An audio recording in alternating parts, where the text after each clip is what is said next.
সকালটা ছিল একদম ব্যস্ত। আমি স্কুলে যাব বলে তাড়াহুড়া করছিলাম। ব্যাগ গুছালাম, জুতা পরলাম, দরজার কাছে এসে দেখি তালা চাবি নেই। এক মুহূর্তের জন্য থেমে গেলাম। মাথায় যেন বাজ পড়ল। ঘর তছনছ করে খুঁজতে লাগলাম। বিছানার নিচে, বইয়ের তাকে, আলমারি, কোথাও নেই। মনটা খারাপ হয়ে যাচ্ছিল।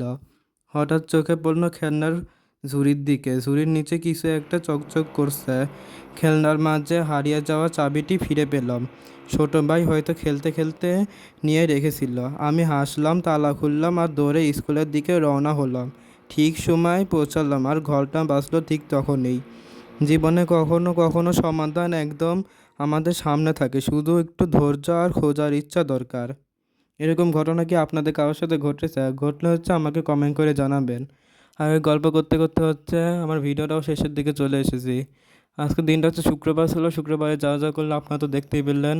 সকালে নাস্তা করলাম, মসজিদে নামাজ পড়তে গেলাম, এখন সন্ধ্যার সময় নাস্তা করতেছে মোগলাই আর চা। তো আজকের এই ভিডিওটি এই পর্যন্তই। ভালো লাগলে লাইক, কমেন্ট, শেয়ার আর সাবস্ক্রাইব করবেন। আল্লাহ হাফেজ।